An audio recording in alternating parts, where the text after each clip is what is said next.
Bonjour à tous, ici Clément Comble et bienvenue dans cette vidéo. Dans cette vidéo, on va voir ensemble qu'est-ce qui se passe avec votre compte REER lorsque vous allez partir à la retraite. On va voir ensemble différents cas de figure, différents scénarios et les choses que vous allez devoir mettre en place afin de profiter un maximum de votre argent. Alors, pour commencer, le compte REER. Le compte REER, vous venez donc cotiser à votre compte. Vos cotisations sont déductibles de vos revenus, donc vous payez moins d'impôts à la fin de l'année, vous faites des économies. Si vous souhaitez avoir plus de détails sur le fonctionnement du compte REER, allez voir sur ma chaîne, j'ai effectué plusieurs vidéos à ce sujet. Mais bon, admettons donc vous venez donc cotiser à votre compte REER au fur et à mesure chaque année pendant que vous travaillez. Maintenant vous êtes rendu à 65 ans. Vous décidez de prendre votre retraite et vous avez par exemple accumulé un 300 000 $ dans votre compte REER. Là, vous posez la question de savoir, ok, qu'est-ce que je vais faire maintenant avec cet argent? Donc c'est sûr, vous n'allez pas venir cotiser davantage parce que maintenant vous avez décidé de prendre votre retraite. Mais vous allez plutôt commencer à penser à, ok, qu'est-ce que je vais faire avec cet argent? Comment est-ce que je vais venir le décaisser pour pouvoir subvenir à vos besoins tout au long de votre retraite? Alors, dans cette vidéo, on va voir essentiellement trois options principales que vous allez pouvoir mettre en place avec votre compte REER, sachant que vous êtes obligé de mettre en place quelque chose parce que à partir de l'année de vos 71 ans, enfin à la fin de l'année de vos 71 ans, vous n'êtes plus éligible à avoir un compte REER. C'est comme si votre compte REER allait expirer. Donc, si vous voulez pas vous retrouver à payer beaucoup d'impôts, vous devez agir avant, d'ici l'année de vos 71 ans.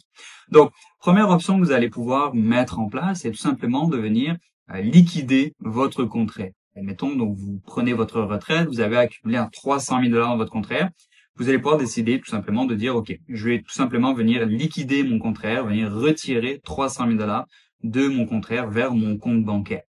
Alors, c'est une option, mais c'est pas forcément quelque chose qui est très recommandable, ok? Parce que tout comme les cotisations à votre compte REER viennent se déduire de vos revenus, et donc faire des économies d'impôts, quand vous venez retirer de votre compte REER, vous allez payer de l'impôt sur le montant des retraits, parce que les retraits viennent s'ajouter à vos revenus. Donc, si par exemple vous avez accumulé 300 000 $, vous décidez de tout liquider, cette année-là, vous allez avoir un 300 000 de revenus qui correspond au montant du retrait de votre compte REER, plus d'autres types de revenus que vous pourriez avoir. Si vous avez des revenus locatifs, si vous avez les prestations du gouvernement que vous commencez à recevoir, si vous avez également un fonds de pension, donc tout ça va s'ajouter et vous allez avoir une facture d'impôt très importante cette année-là. Donc c'est pas forcément quelque chose qui est recommandé. Deuxième solution qui est plus intéressante, qui est pas forcément très répandue, mais qui peut être intéressante pour certaines personnes, c'est de venir convertir votre compte REER en une rente. Okay, donc techniquement, vous allez voir une compagnie d'assurance, vous leur dites, ok, j'ai un 300 000 $ dans mon compte REER, je vais vous donner ces 300 000 $ là. En échange de ça, la compagnie d'assurance va vous garantir une rente à vie, par exemple, de 2 000 $ par an. Donc l'avantage, c'est que vous allez avoir beaucoup de prévisibilité, on va dire. Okay, donc vous allez avoir vos 2 000 $ par mois garantis quoi qu'il arrive jusqu'à la fin de votre vie. Par contre, vous perdez en flexibilité, étant donné que vous n'avez plus ces 300 000 $ là que vous avez donné à la compagnie d'assurance. Donc par exemple, quand vous êtes à la retraite, par exemple, de vos 65 ans à vos 75 ans, vous pouvez par exemple décider de voyager davantage. Donc peut-être vous allez avoir besoin de davantage de revenus et que après vos 75 ou 80 ans, vous allez peut-être arrêter de voyager, donc vous allez avoir besoin de moins de revenus. Donc à ce moment-là, si vous avez toujours le montant 300 000 $ dans votre compte REER, vous allez pouvoir décaisser peut-être un peu plus tôt dans la retraite et un peu moins un peu plus tard dans la retraite. Alors que si vous avez une rente, vous avez par exemple 2 000 $ par mois, puis ça reste fixe. Deuxième inconvénient de la rente, c'est en cas de décès prématuré, parce que vous n'avez plus à votre disposition le capital de par exemple 300 000 $ de votre compte REER, parce que vous l'avez échangé avec la compagnie d'assurance contre une rente de par exemple 2 000 $ par mois. Donc admettons en cas de décès prématuré, la rente va s'arrêter avec vous. Peut-être vous allez pouvoir la transférer à votre conjoint ou conjointe potentiellement, selon les contrats. Mais voilà, après ça s'arrête là pour vos enfants, etc. Il n'y aura pas forcément quelque chose de résiduel. Alors que si vous avez toujours le montant en votre possession parce que vous avez toujours votre compte REER, à ce moment-là, en cas de décès, ce montant va pouvoir être transmis à vos héritiers sans problème.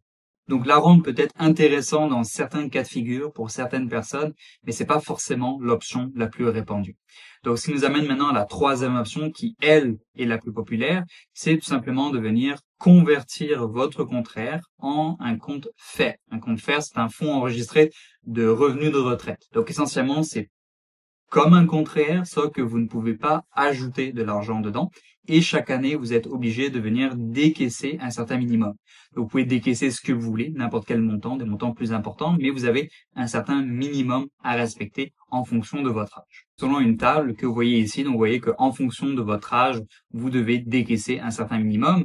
Donc par exemple, on est rendu à 71 ans, 5,28%, vous avez on va dire 100 000 $ dans votre compte REER, vous allez devoir décaisser au minimum 5 280 $.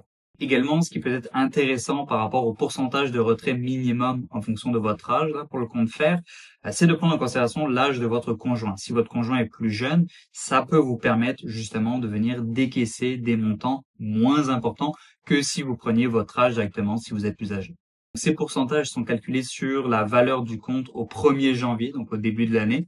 Et habituellement, si d'ici le mois de décembre, vous n'avez pas minimum décaissé ce montant minimum, habituellement, votre institution financière va effectuer un retrait forcé, entre guillemets, du montant minimum vers votre compte bancaire.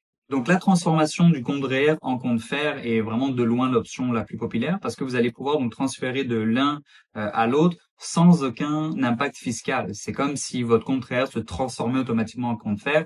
Vous n'avez aucun impôt à payer au moment de la conversion. Tous les gains que vous faites dans votre compte FAIR seront toujours à l'abri de l'impôt. C'est uniquement les retraits qui vont être imposables, mais tout comme le compte REER. Alors, la conversion de votre compte REER en compte FAIR, vous devez le faire au plus tard le 31 décembre de l'année de vos 71 ans. Okay. Au-delà de cette date limite-là, c'est comme si le gouvernement va dire, OK, votre compte REER, vous l'avez pas converti, c'est comme si vous l'aviez liquidé, donc vous allez avoir beaucoup d'impôts à payer à ce moment-là. Mais rassurez-vous, 99,9% du temps, votre institution financière ou votre conseiller va pouvoir vous relancer l'année de vos 71 ans. Et si jamais il n'y a pas forcément d'instruction de votre part, habituellement, la conversion est faite automatiquement. OK, mais assurez-vous quand même de garder ça à l'esprit pour effectuer et vérifier là que la conversion a bien été effectuée avant la fin de l'année de vos 71 ans. Autrement, vous pouvez le faire également avant vos 71 ans. Il n'y a pas forcément d'âge minimum pour pouvoir convertir votre compte REER en compte FAIR. Cependant, c'est pas forcément quelque chose qui est recommandé parce que vous allez perdre la flexibilité de venir potentiellement cotiser à votre compte REER, admettons que vous recevez un héritage ou peu importe, vous souhaitez cotiser à votre REER. Bref, pour n'importe quelle raison, vous perdez cette flexibilité-là. Et également aussi, vous perdez l'avantage de ne rien décaisser. Parce que dans un compte FAIR, comme je l'ai dit précédemment, vous devez décaisser un montant minimum. Alors que dans un compte REER, si vous souhaitez ne rien décaisser, vous pouvez ne rien décaisser. Les seules choses qui peuvent être intéressantes potentiellement à venir convertir une partie, je dis bien une partie de votre compte REER en compte FAIR, c'est pour venir bénéficier de certains crédits d'impôt que vous pourriez avoir à partir de vos 65 ans.